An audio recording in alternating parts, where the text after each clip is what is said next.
Warning: the following podcast may discuss topics of violence that may not be suitable for all ages. Listener discretion is advised.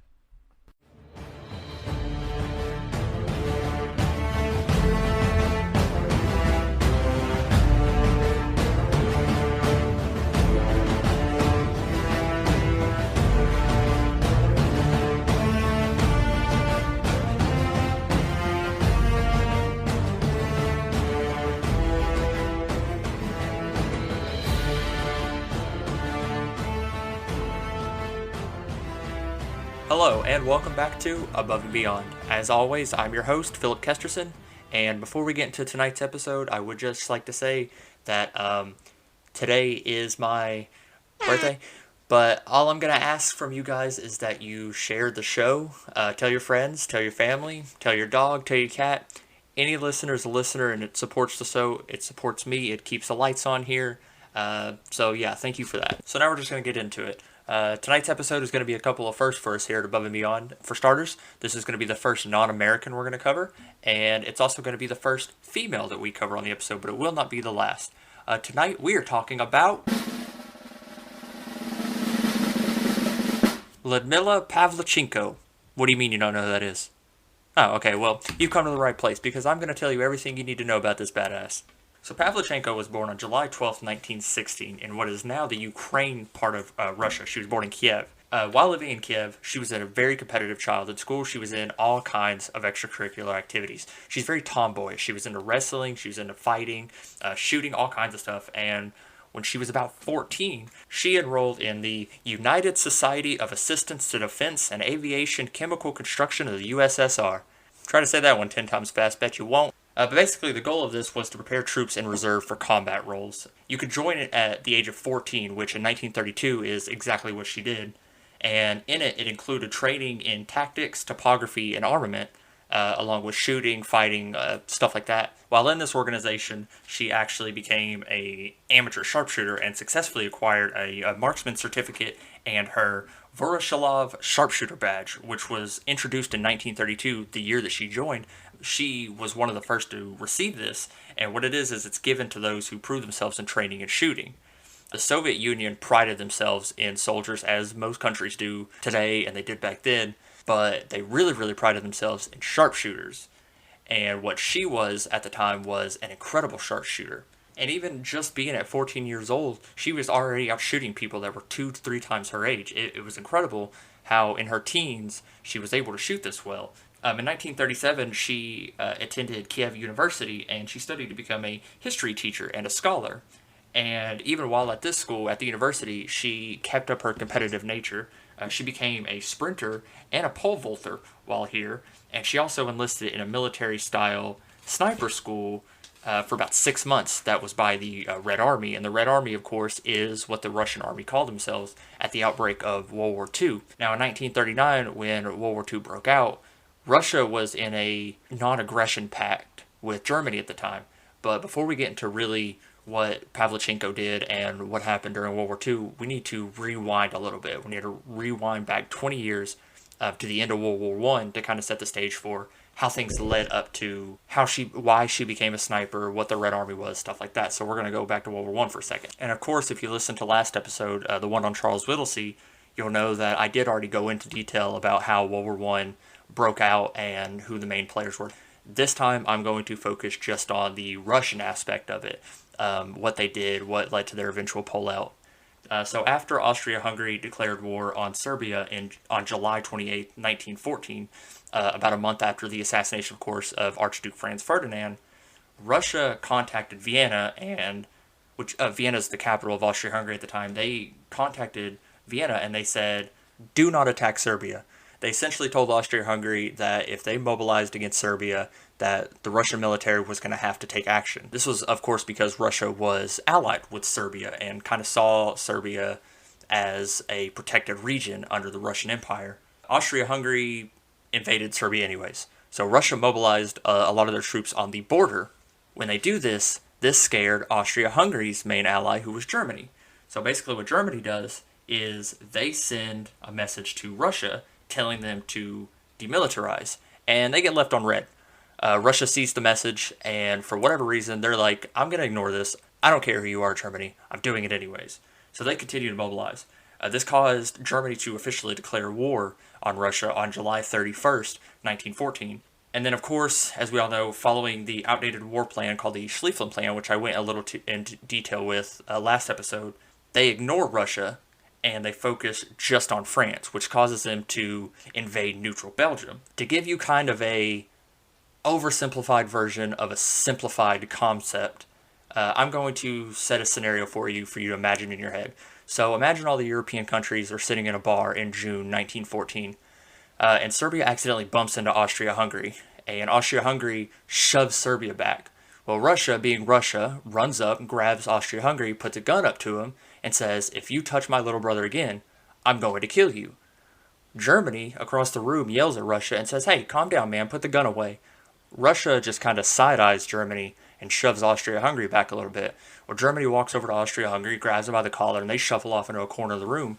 And while they're over there, Germany tells Austria-Hungary, they're like, hey, if you want to attack Serbia, I got your back. I saw what they did to you. I don't care what's going on with anybody else. Do what you need to.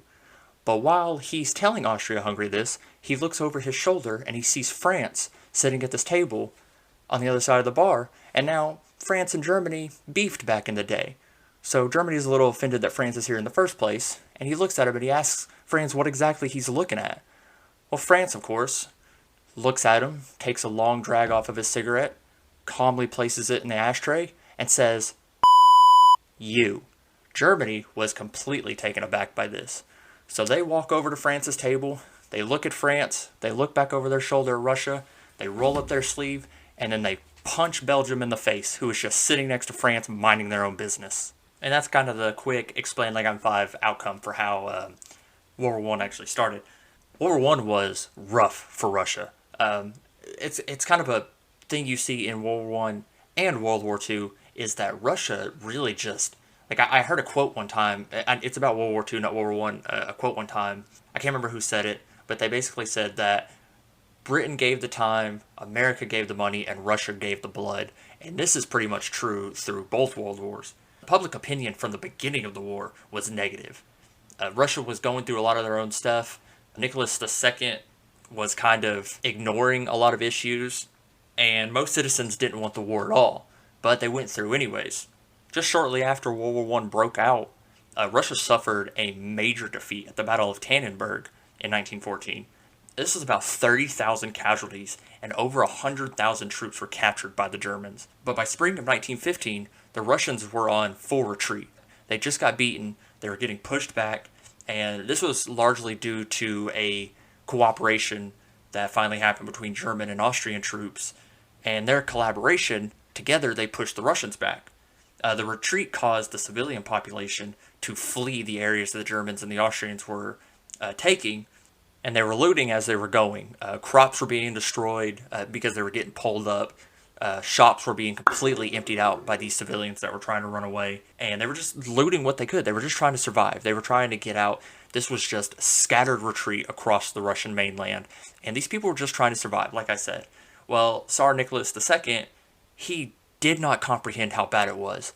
At one point during the war, there was an uprising in Moscow while Nicholas was on the front lines, which, in a way, you got to commend him for willing to go out on the front lines, especially World War I, a war that's as bad as it was for Russia specifically, and he's on the front lines looking at his troops. It had to raise the morale, but then on the flip side of that, he's ignoring problems at home to make his international appearance look better. At least in my opinion, it looks like he's making his outward appearance look better. But by 1917, Russia was openly revolting against Nicholas, and he sent soldiers to protest, and at first, some protesters were being killed by these soldiers, but then the soldiers started joining the protesters, and then Nicholas knew, hey, I might be in a lot of trouble here. This might be an issue.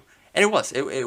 Nicholas eventually had to abdicate the throne, and this ended the centuries-long reign of the Romanovs. So Germany's initial plan of attack for the beginning of World War I was ignore Russia, attack France. But now they're having an issue of there's two fronts, they're fighting two fronts, this is something that Germany absolutely did not want, and they're struggling on both sides. So they need to knock out one side or the other.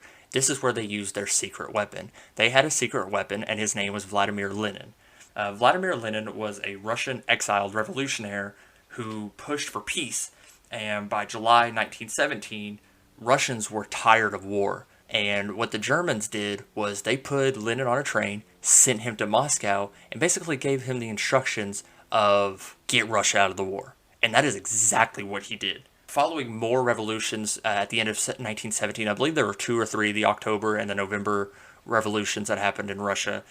This led to civil wars and just a lot of turmoil. Keep in mind during all this that Lyudmila Pavlichenko is born in 1916. She's born a year before all these revolutions happened, but she is still born during this time. At the end of 1917, Russia began officially pursuing peace with the Germans. On March 3rd, 1918, Russia and the Central Powers being Germany, Austria-Hungary, and then a few other smaller states, they signed the Treaty of Brest-Litovsk, officially pulling Russia out of World War I. And now Germany can focus all of their power on the Western Front. So now we're going to jump back into Pavlichenko's life. But before we do that, we got to pause for our sponsor. So Pavlichenko would have grown up during a rough time. The 20s were a nightmare for not even specifically just Russia, but the world. In Eastern Europe and Russia, there were civil wars, there were famines. It was just all nightmare fuel. And then in 1929, of course, the Great Depression happened after the stock market crashed in the United States. And North America, along with Europe, was suffering pretty greatly from this. Russia, however, they were pretty industrialized, and they were doing surprisingly well. But we're going to fast forward to June of 1941. June of 1941, Pavlichenko was in her 4th year at Kiev University. And during this time, Germany invades Russia. World War II had broken out September 1st, 1939, with the German invasion of Poland. And by this point in the war, 1941, like I said, they were starting to go to Russia. They did this with a plan called Operation Barbarossa, which at the time was the largest military invasion in history. It was about 3 million men under the German army invade Russia. The German plan was to invade and secure land for Germany. They wanted oil for their war machine, and they wanted slave labor with the locals. Unfortunately for Germany, they got decimated. During this time, during Operation Barbarossa, there were so many battles that just did not go Germany's way, and this was a crucial turning point for World War II. But when she initially joined in June of 1941 during this invasion, they tried to make her be a nurse. But she refused. She said she wanted to be on the front line. She wanted to be infantry. And when they saw her record of the courses she had completed, how she shot, things like that, they eventually let her join as a sniper. And they put her in the Red Army's 25th Rifle Division. And initially, due to weapon shortages, she was only given grenades.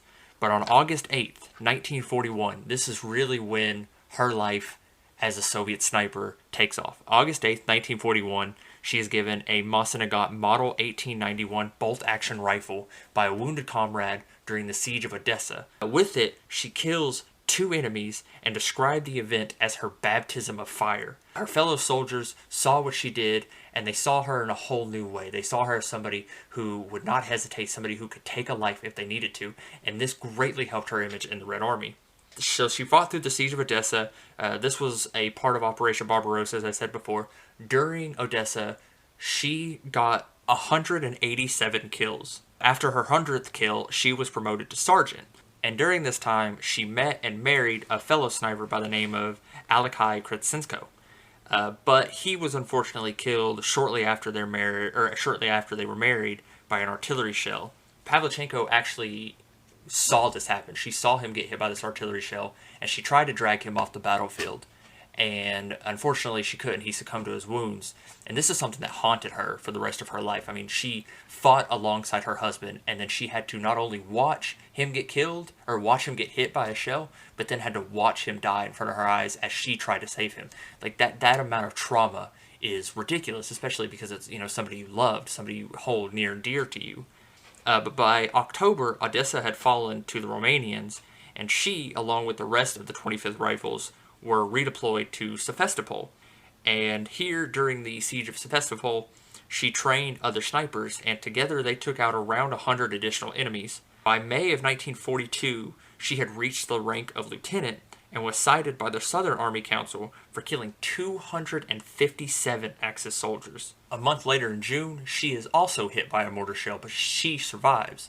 And Soviet High Command says that they're going to pull her out, and she's evacuated by submarine out of the port of not Odessa, my bad, Sevastopol. After healing, she was used as a propagandist for the Red Army. Soviet propaganda, they would pull soldiers out of the war if they did like exceptional things, or like in her case, she did exceptional things and then she was wounded and they were fearing for her life, so they pulled her off the front line and used her for speeches and public appearances around the Soviet Union.